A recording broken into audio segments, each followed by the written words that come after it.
orang yang dicintai disebut dengan mahbub. Mahbubun. Ya, orang yang mencintai disebut dengan muhibbun.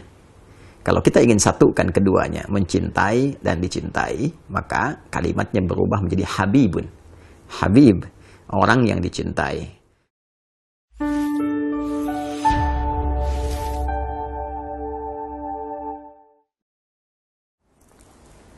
Bismillahirrahmanirrahim. Assalamualaikum warahmatullahi wabarakatuh. Alhamdulillah, wassalatu wassalamu ala rasulillah wa ala alihi wa sahbihi wa man wala wa ba'du.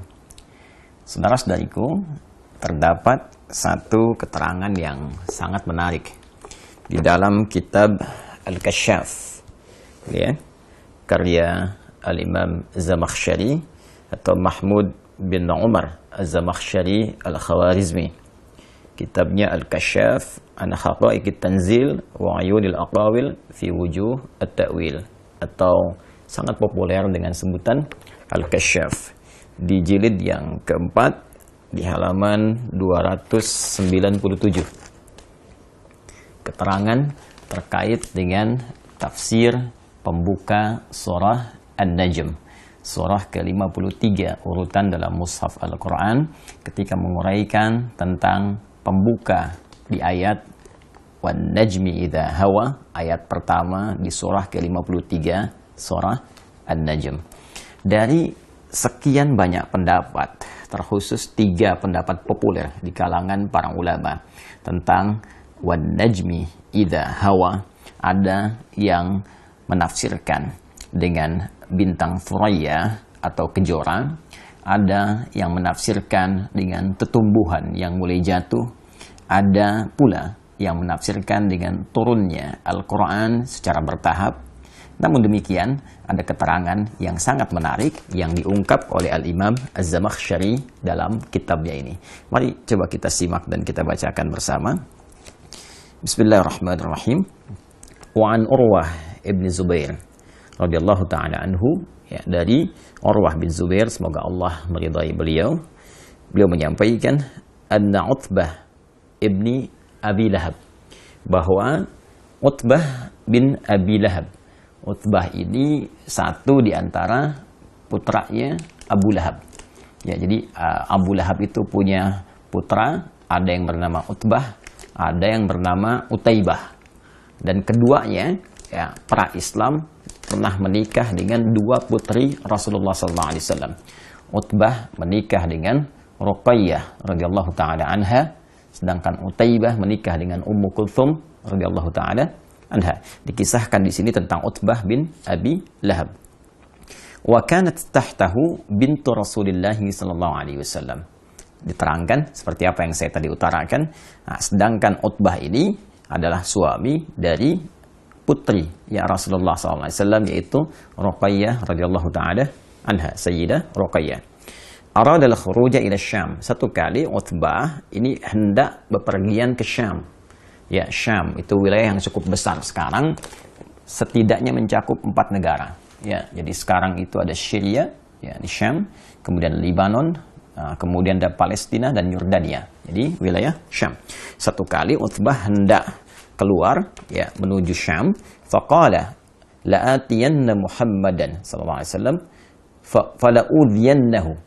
Ya, aku pasti akan datangi dulu, ya, Muhammad sallallahu alaihi wasallam, dan aku pastikan fala'udhiyannahu, aku akan menyakitinya dulu.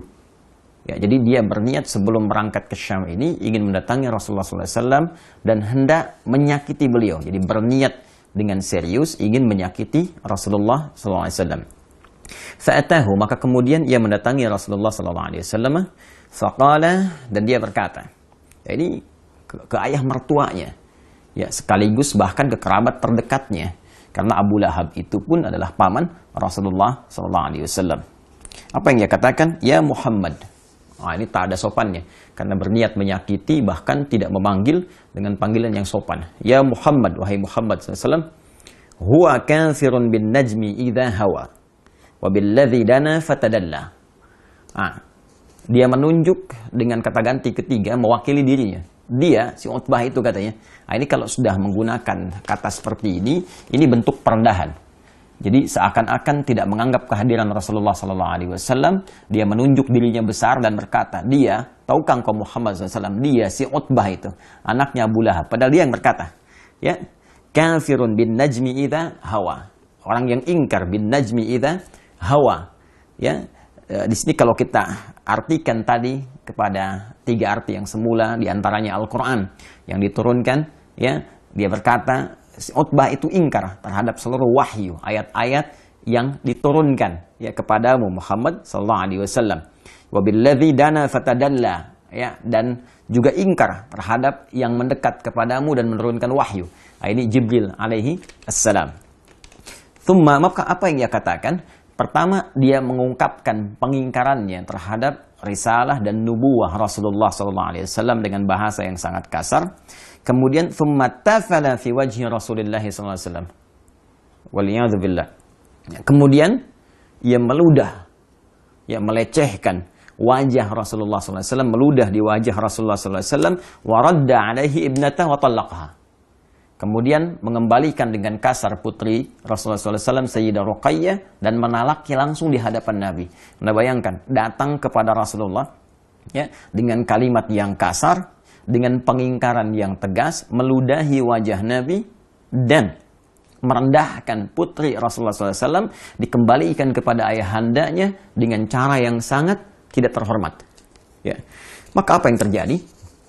Faqala Rasulullah SAW, maka Nabi pun langsung, ya, bersabda SAW, merespon apa yang diperlakukan oleh Utbah kepada beliau SAW dengan satu kalimat yang singkat dan padat. Allahumma sallit alaihi kalban min kilabik. Ya Allah, mohon kirimkan, ya, anjing di antara anjing yang paling ganas milikmu, ya, untuk menghancurkan Utbah ini. Jadi salit itu bukan cuma datang, tapi menghancurkan, merobek tanpa sisa. Ya. Ini kalimat yang sangat jarang diungkapkan Nabi Sallallahu Alaihi Wasallam. Anda bisa saksikan bahwa Nabi pun pernah datang ke Taif dalam sejarah, ya, berdakwah, beliau sampai dilempari, sampai berdarah-darah. Tapi ketika diminta oleh malaikat untuk bermohon kepada Allah agar penduduk Taif diazab oleh Allah, apa yang Nabi katakan? Ya, jangan lakukan. Fa innahum qaumun la ya'lamun. Mereka belum tahu saja, mereka belum mengerti. Boleh jadi kelak di tempat ini akan tiba orang-orang beriman, akan datang kalangan lelaki, perempuan, besar, kecil, dan mereka mungkin akan beriman kepada Allah dan Rasulnya. Tapi yang paling menarik, di kasus ini Rasulullah tidak banyak berkata, tidak banyak berungkap, bahkan langsung bermohon kepada Allah untuk mengirimkan hukuman yang pantas bagi Utbah bin Abi Lahab. Saya ingin teruskan dulu bagaimana kisah selanjutnya, nanti kita akan ambil kesimpulannya. Kemudian wa kana Abu Talib hadiran fawajima laha. Ya, dan pada saat itu ada paman Nabi SAW, yaitu Abu Talib, ya, menyaksikan peristiwa itu, fawajimalaha. Ya, ini diartikan di sini wajimalah sakata wa dhaharatid dahsyah fi wajhi. Ya, beliau langsung terpaku, ya, sakata, kemudian sakata ini diiringi dengan dahsyah, terpaku, ya, terpaku kaget, ya. Jadi kalau Anda mendengar satu peristiwa seperti ada tersengat halilintar, kalau penerjemahan sekarang, jadi beliau langsung terpaku, kaget, kan? Dan ada rasa yang sangat dahsyat, ya, terkaget-kaget di wajahnya, tanda kekhawatiran yang sangat dalam. Ya, waqala, kemudian beliau berkomentar, maka aghnaka ya ibn akhi an hadhihi ad-da'wah. Ya, kamu nggak akan mungkin lolos, wahai anak saudaraku, dari doanya Muhammad sallallahu alaihi wasallam.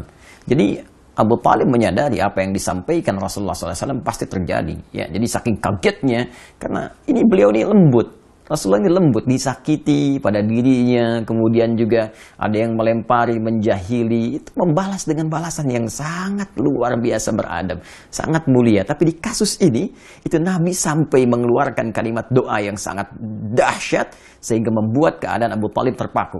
Ya, dan berkomentar, maka aghnaka ya ibn akhi an hadhihi ad-da'wah. Kamu tidak akan pernah lolos, wahai anak saudaraku, maksudnya ke Utbah bin Abi Lahab, dari doa yang disampaikan oleh Rasulullah sallallahu alaihi wasallam. Faraja'a Utbah ila abihi fa akhbarah.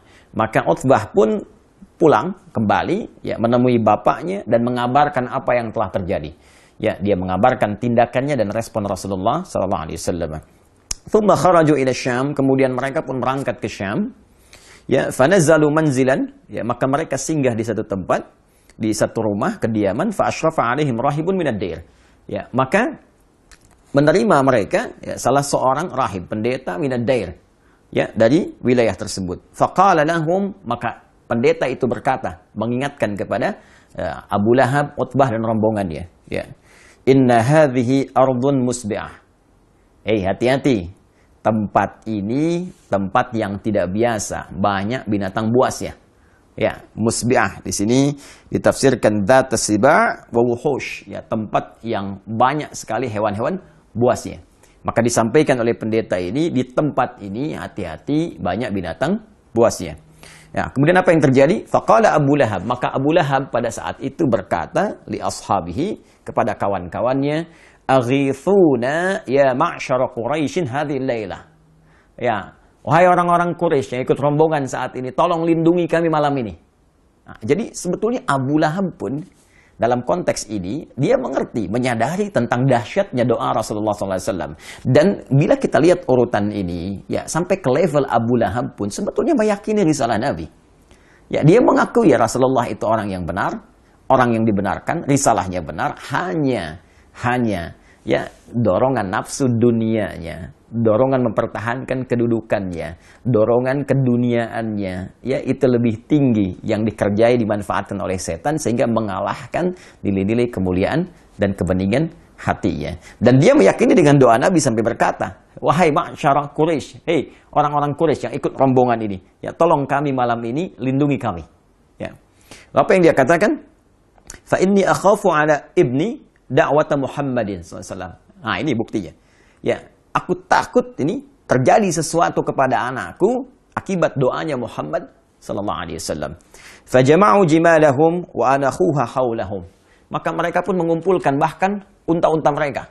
Ya, lalu dibuat semacam perlindungan, ya, dikelilingkan.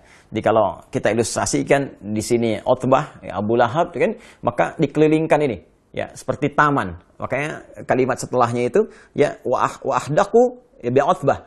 Kemudian mereka membentuk lingkaran seperti taman untuk Utbah. Ya, jadi mereka tidur, unta dikumpulkan, mereka sendiri mengelilingi Utbah bin Abi Lahab.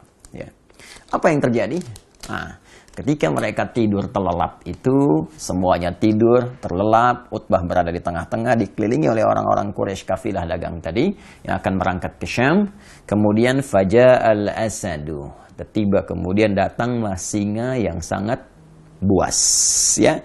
Yatashammamu wujuhahum, mulai mengidentifikasi, menciumi wajah-wajah mereka tuh. Datang singa, mereka sedang tidur pulas, kan? Tidak sadarkan diri, tak terasa apa yang ada di sekitaran. Ya, kayak Anda, saya, atau kita sedang tidur pulas, tak terasa apa yang terjadi. Nah, ini sampai singa datang pun tidak terasa. Diciumi, ya, wajah-wajah mereka, diidentifikasi. Hatta daraba Utbah faqatalah. Sampai dia menemukan Utbah bin Abi Lahab, maka dihancurkanlah, ya, sampai tewas, diterkam, dimangsa, dihancurkan oleh singa itu sampai dengan tewas. Nabi berdoa, Allahumma sallit alaihi kalban min kilabik. Ya Allah, datangkan, ya, hancurkan, datangkan kepada orang ini, ya, anjing di antara anjing-anjing terganasmu. Ini kalimatnya juga kalimat dahsyat ini. Itulah doa Nabi sallallahu alaihi wasallam kepada Utbah bin Abi Lahab yang langsung dikabulkan oleh Allah Subhanahu wa taala dengan menghancurkan, menerkam diri Utbah hingga tewas dan hina di hadapan manusia pada saat itu, di hadapan Allah dan di hadapan Rasulullah sallallahu alaihi wasallam. Ada yang menarik di kisah ini, tatkala seorang pujangga yang sangat populer, dan pujangga ini adalah pujangga yang seringkali membela Nabi SAW dan menjadikan seluruh syair-syairnya, ya, syair-syair beliau untuk menegakkan panji Islam dan membela izzah Rasulullah SAW. Beliau adalah Hasan bin Thabit, ya, Hasan bin Thabit. Beliau berkata, ya, dalam salah satu syairnya, man yarji'ul 'ama ila ahlihi fama akilu sab'i birraji'i. Nah, jadi ketika terjadi peristiwa itu, beliau mengisahkan ya, orang-orang yang pergi ke Syam pada masa itu, kata beliau, semuanya pulang kecuali ada satu orang yang tidak kembali karena diterkam dan dihancurkan oleh binatang buas.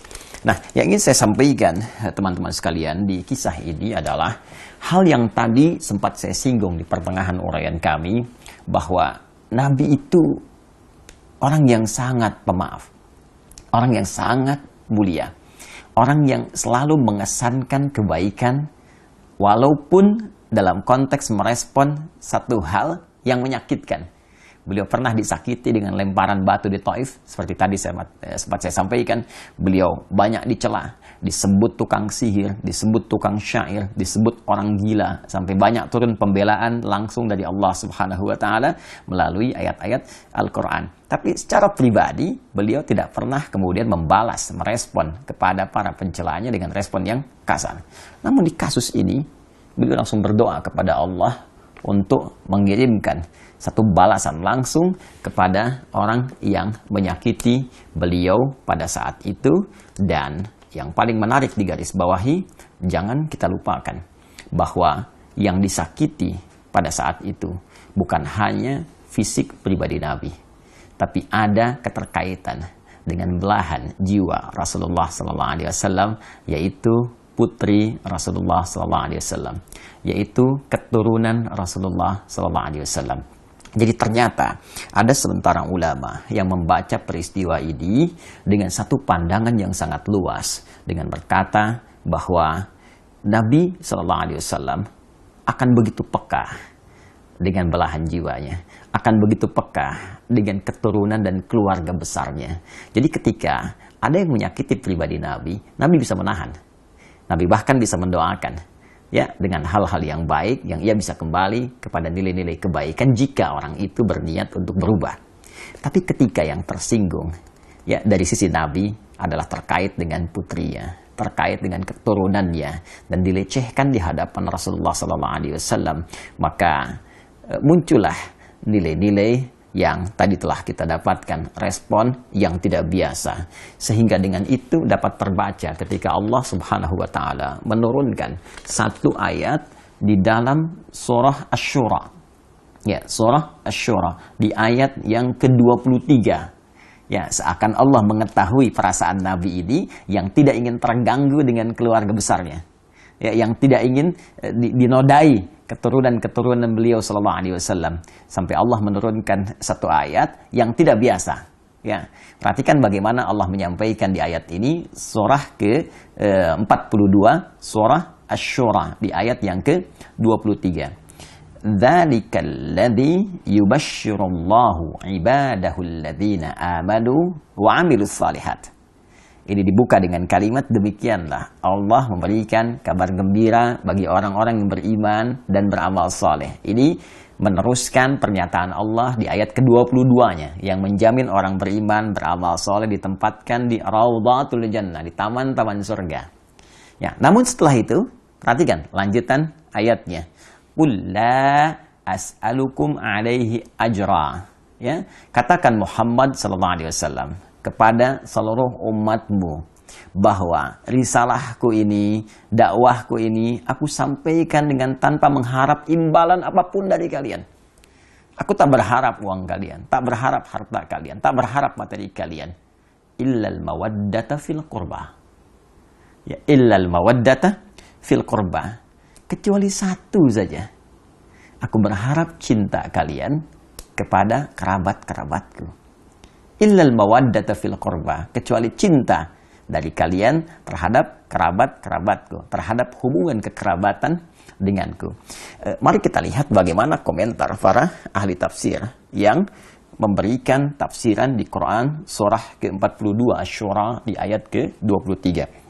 Kita lihat pertama misalnya di At-Tafsir Al-Kabir karya Al-Imam Al-Fakhrur Razi, ya. Ini ada di jilid ke-9. Ya, di jilid ke-9 kita ambil di halaman 595 dan 596. Ya.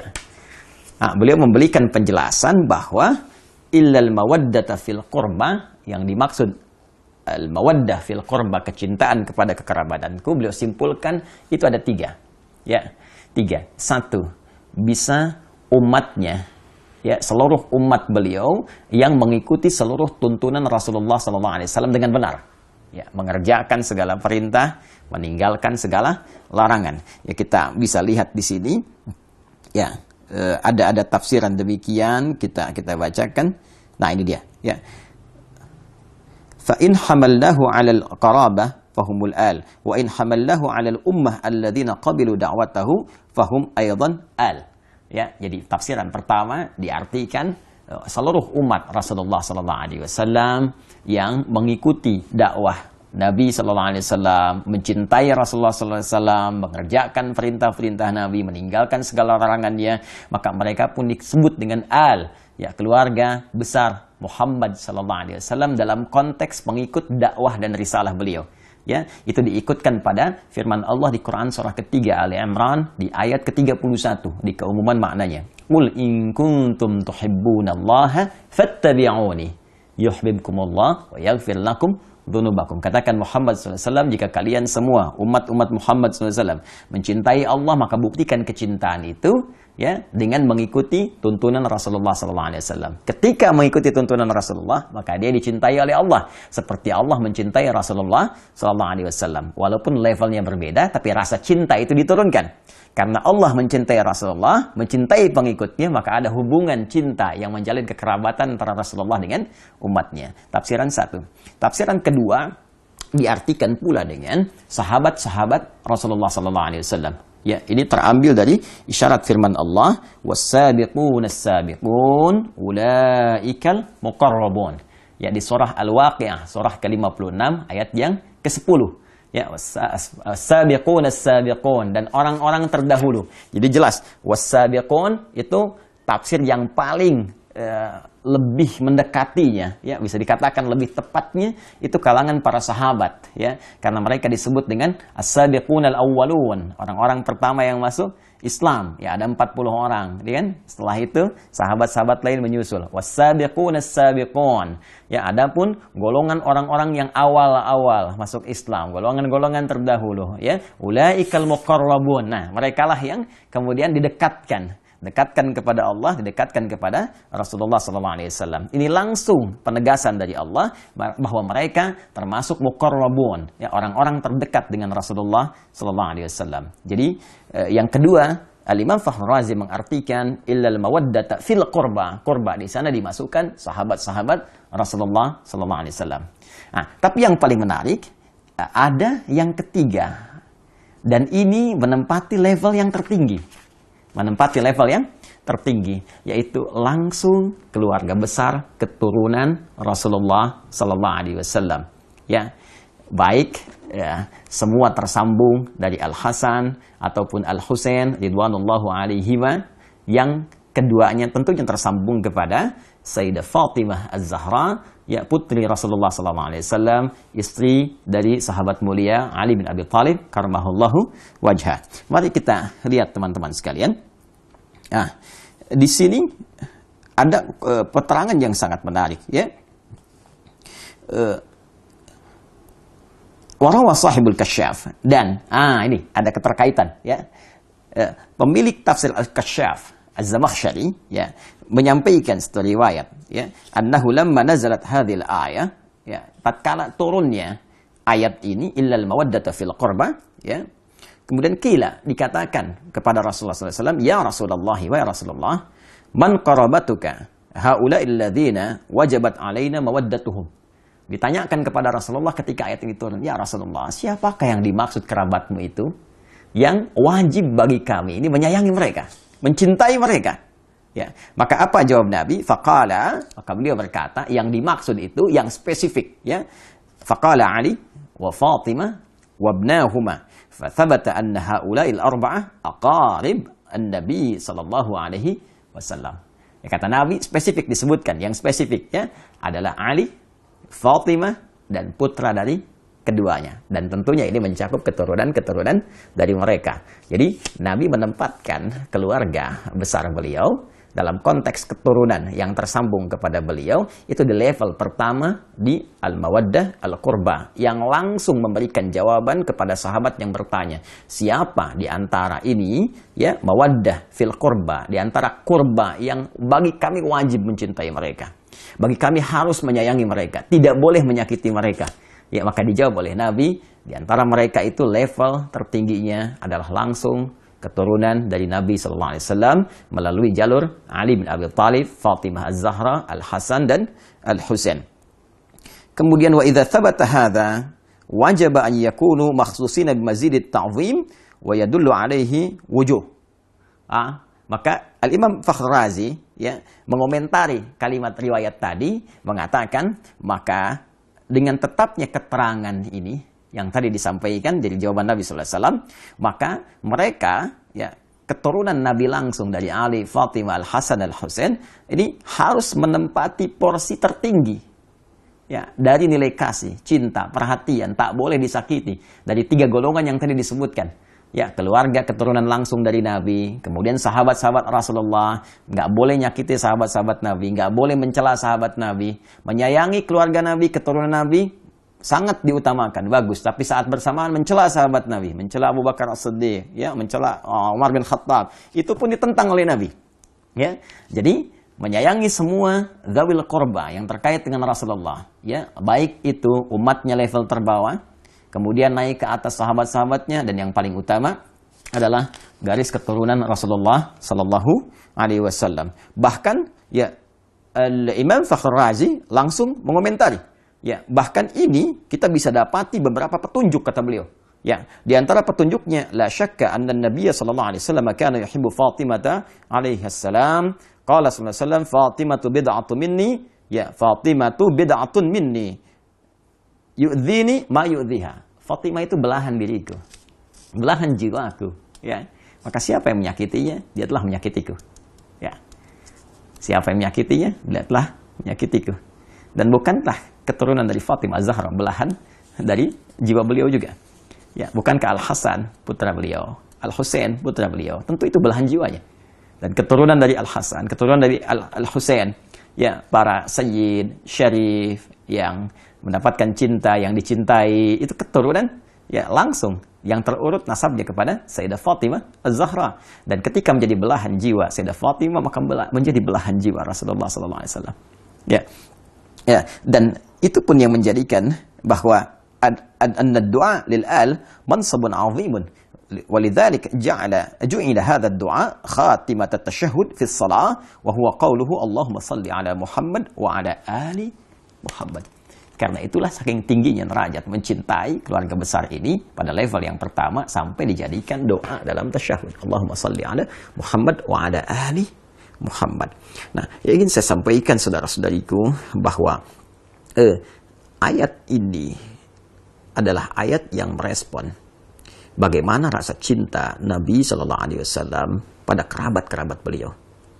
Ya, baik itu umatnya yang mengikuti tuntunan beliau, sahabat-sahabat yang menyayangi, melindungi, menjaga beliau, apalagi keluarga besar yang tersambung langsung dengan Rasulullah Shallallahu Alaihi Wasallam. Jadi bila kita punya keluarga saja kita jaga, kita sayangi, maka demikian Rasulullah menjaga, menyayangi keluarga besarnya, termasuk keturunan-keturunannya. Karena itulah di dalam bahasa Arab, orang yang dicintai disebut dengan mahbub. Mahbubun. Ya, orang yang mencintai disebut dengan muhibbun. Kalau kita ingin satukan keduanya, mencintai dan dicintai, maka kalimatnya berubah menjadi habibun. Habib, orang yang dicintai. Ya, orang yang sekaligus mencintai. Maka seringkali ya keturunan-keturunan Rasulullah itu disebut dengan habib untuk memberikan kesan bahwa keturunan-keturunan Nabi mesti menjaga nilai mawaddah yang diturunkan langsung oleh Rasulullah dengan banyak melahirkan cinta kasih pada sesama, baik dalam bentuk amar ma'ruf ataupun nahi mungkar. Dan saat yang bersamaan ada isyarat kepada kita untuk mencintai mereka, tidak menyakiti mereka, karena menyakiti mereka adalah juga menyakiti langsung kepada Rasulullah SAW. Dengan ini saya bermohon kepada Allah, semoga Allah senantiasa memuliakan kita semua, memuliakan para sahabat-sahabat Nabi, dan terkhusus memuliakan, mencintai, dan menjaga seluruh keluarga besar Rasulullah SAW sampai dengan keturunannya di masa kini ataupun di masa yang akan datang. Saya pun memohon maaf jika dalam setiap tutur perilaku ada tindakan-tindakan yang boleh jadi menyakiti keluarga besar Rasulullah SAW, dan semoga maaf Anda, kasih sayang Anda menjadikan peluang yang terbuka bagi saya untuk berjumpa dengan Rasulullah SAW dalam keadaan yang gembira bersama Anda semua dalam naungan ridha Allah Subhanahu wa Ta'ala. Ada juga penguat di tafsir Ibnu Katsir, tafsir Al-Quran Al-Azim. Ini ada di jilid yang keempat, ya, jilid yang keempat di halaman 187. Ya, ini disampaikan riwayatnya, ya, waqala Sudai an Abi Dailam qala lamma ji'a bi Ali ibn al-Husain asira. Tatkala satu di antara keturunan Rasulullah SAW, ya, namanya adalah Ali ibn al-Husain, ya, pernah menjadi tawanan setelah terjadi peristiwa fitnah kubra, fitnah yang sangat besar. Ini dalil dari Ibnu Katsir yang menguatkan bukan hanya Fatimah radhiyallahu taala anha, Ali bin Abi Thalib, dan putra keduanya itu Al-Hasan dan Al-Husain. Tidak dicukupkan mawaddah al-qurba fil qurba pada keempatnya. Tapi ini gambaran. Kalau di kita sinekdok pas prototo disebutkan sebagian, menunjuk keseluruhan. Nah, di antara buktinya apa yang disampaikan oleh Imam Ibnu Katsir dalam tafsirnya, tafsir Al-Quranil Azim. Wa qala As-Sudai, berkata Imam As-Sudai, ya, namanya Ismail, pernah saya sampaikan dalam kajian tafsir, an Abi Dailam qala, ia berkata lamma ji'a bi Ali ibn al-Husain asyara. Tatkala Ali bin Husain ditawan, ya, fa uqima ala darji Dimashq, maka kemudian dia dibawa, ya, ke gerbang kota Dimashq, ya. Kalau kita kan tawanan itu suka di Arak, ya, sampai kemudian di Damaskus. Qama rajulun min ahli Syam, maka berdirilah seorang laki-laki dari masyarakat Syam, ya, Syria. Pada saat itu di Damaskus yang tadi saya sebutkan 4 negara itu dulu masih menyatu. Faqala, dia berkata, alhamdulillahilladzi qatalakum wasta'salakum wa qata'a qarnil fitnah. Segala puji bagi Allah Subhanahu wa taala yang telah menghancurkan kalian, ya, dan memutus fitnah di zamanku ini. Nah, jadi dia merasa bahwa dengan ditawannya keluarga besar Nabi, termasuk di dalamnya Ali ibn Husain, ya, radhiyallahu taala anhu, dia menyimpulkan, nah ini sumber fitnah nih. Dia menyakiti, ya, menuduh bahwa ini bagian dari keluarga Nabi, keturunan Nabi ini fitnah pada saat itu yang menyebabkan banyak persoalan-persoalan, banyak kericuhan-kericuhan, ya, banyak kesemrawutan-kesemrawutan, banyak pertikaian-pertikaian. Maka dia menyimpulkan ini dengan ditangkapnya, ditawannya orang ini, ya, keturunan Nabi SAW dengan kalimat yang tak pantas tadi. Dia mengatakan, nah, dia bersyukur, alhamdulillahilladzi qatalakum wasta'salakum. Segala puji bagi Allah yang telah, ya, saya nggak berani menerjemahkan dengan yang lebih kasar, ya, yang sesuai dengan apa yang dia katakan tadi. Saya mungkin katakan yang telah menangkap dia, itu ya, ya. Kemudian dan menghilangkan fitnah di zamanku ini. Faqala lahu Ali bin Husain, maka Ali bin Husain berkata kepada orang tadi, apa yang dia katakan, aqra'ta al-Quran? Kamu ini baca Quran enggak? Ya. Kemudian qala, laki-laki itu berkata, menjawab, na'am, ya. Qala, aqra'ta al-Hamim? Apa engkau pernah membaca tentang surat di dalamnya ada keluarga besar Hamim? Al-Hamim, itu keluarga yang disebutkan di surat Hamim. Qala qara'tul Quran, dia menjawab, aku membaca Al-Quran, walam aqra' al-Hamim, tapi aku enggak pernah baca al-Hamim. Ya, keluarganya Hamim. Siapa itu keluarganya Hamim? Nah, teman-teman, di antara pembuka surah Al-Quran itu surah Asy-Syura itu dibuka dengan kalimat Hamim. Ya, Hamim, itu kan? Itu surah Asy-Syura, ya. Ada keluarga di situ yang diutamakan. Ya, siapa keluarga itu? Maka dijawab oleh Ali bin Husain, qala ma qara'ta, apakah engkau enggak baca di ayat 23 tadi, qul la as'alukum alaihi ajran illa al-mawaddata fil qurba. Katakan Muhammad sallallahu alaihi wasallam, aku tidak meminta kepada kalian satu upah pun, satu materi pun kecuali rasa cinta, rasa hormat kepada keluarga keturunan Rasulullah sallallahu alaihi wasallam. Qala, Maka orang itu berkata, ya, si pemuda tadi berkata, wa innakum antum hum, apakah kalian itu termasuk golongan mereka, keluarga Nabi SAW? Qala na'am. Maka Ali bin Husain berkata, ya, kami termasuk golongan itu. Jadi orang ini ada dua kemungkinan, dia tidak mengetahui yang ditawan itu keluarga besar dari keturunan Rasulullah SAW, sehingga berani melecehkan di hadapan masyarakat, ya, berani bertindak yang tidak pantas, kan? Atau yang kedua, dia menyadari itu keturunan Nabi tapi tidak tahu kalau itu begitu dimuliakan, begitu ada perintah langsung dari Allah, ya, dan merasakan bagaimana sensitifnya hati Nabi SAW terhadap keturunannya, sampai kemudian beliau mendoakan hal yang tidak biasa bagi orang-orang yang menyakitinya. Maka setelah mengetahui itu, dia terdiam dan tidak banyak berkomentar lagi dan mengoreksi dirinya, sehingga dia menyadari kesalahan-kesalahan yang dimaksudkan. Ya, waqala, kemudian berkata Abu Ishaq As-Sabi'i, sa'altu Amr ibn Shu'aib an qawlihi ta'ala, ya, Abu Ishaq As-Sabi'i bertanya kepada Amr ibn Shu'aib, ya, tentang makna firman Allah Subhanahu wa taala, "Qul la as'alukum 'alaihi ajra illa al-mawaddata fil qurba." Faqala qurban Nabi sallallahu alaihi wasallam. Ya, rawahuma Ibnu Jarir, ya, fi tafsirih.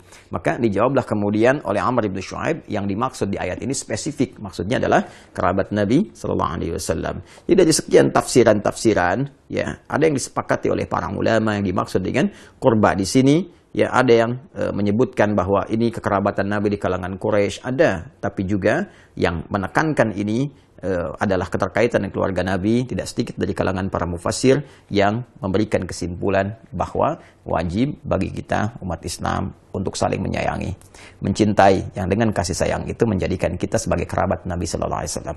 Wajib menghormati para sahabat, yang dengan penghormatan itu melahirkan rasa cinta dari Nabi kepada kita. Dan ada keharusan, wajib bagi kita menghormati, menyayangi, ya, para keturunan Rasulullah SAW, sehingga dengan itu terbukalah gerbang cinta Rasulullah SAW kepada kita semua, dan menjadikan kita termasuk bagian dari kerabatnya.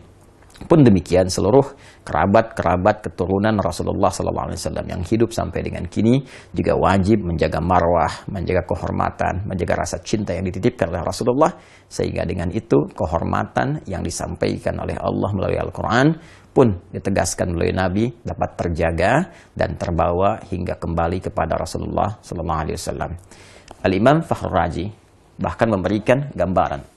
Al-Imam Al-Fakhrul Razi dalam tafsirnya At-Tafsirul Kabir memberikan gambaran bahwa kalimat yang Allah beritakan kepada Rasulullah SAW itu tidak pernah bahkan disampaikan kepada nabi-nabi sebelumnya. Jadi kalau Anda baca misalnya di halaman 594, ya, halaman 594. Jadi ketika beliau mengisahkan tentang bagaimana respon kalimat dari nabi-nabi sebelum Nabi Muhammad SAW, annahu ta'ala haka an aktsaril anbiya alaihimussalam. Allah Subhanahu wa taala banyak mengisahkan tentang para nabi alaihimussalam dalam Al-Qur'an. Annahum sarahu ya binafyi talabil ujrah. Ya, mereka secara langsung ya menjelaskan tentang bahwa mereka tidak boleh menerima upah. Ya, secara lugas menyampaikan tidak menerima upah, tidak menerima bayaran dalam dakwah mereka hanya karena Allah saja. Fadzakara fi qissati Nuh alaihissalam, maka disebutkan kisah Nuh alaihissalam di surah Asy-Syu'ara ayat 109, wa ma as'alukum alaihi min ajrin in ajriya illa ala rabbil alamin. Aku tidak meminta kepada kalian upah bayaran ya kecuali hanya pahala dari Allah saja. Ya, wa kadza fi qissati Hud wa Salih wa fi qissati Lut wa Syu'aib alaihissalam. Ya, dan demikian di kisahnya Nabi Hud, Nabi Saleh, Lut, Nabi Syu'aib, semua mengatakan kalimat yang sama. Tapi khusus untuk Rasulullah, Allah berikan satu kalimat, illal mawaddata fil qurba, kecuali rasa cinta terhadap kekerabatan yang tersambung pada Rasulullah. Semoga kita saling mencintai, sehingga dengan itu dicintai oleh Rasulullah, dicintai oleh Allah, dan mengumpulkan kita dalam suasana cinta di surga Allah yang penuh dengan kasih sayang. Adi Hidayat, Assalamualaikum warahmatullahi wabarakatuh.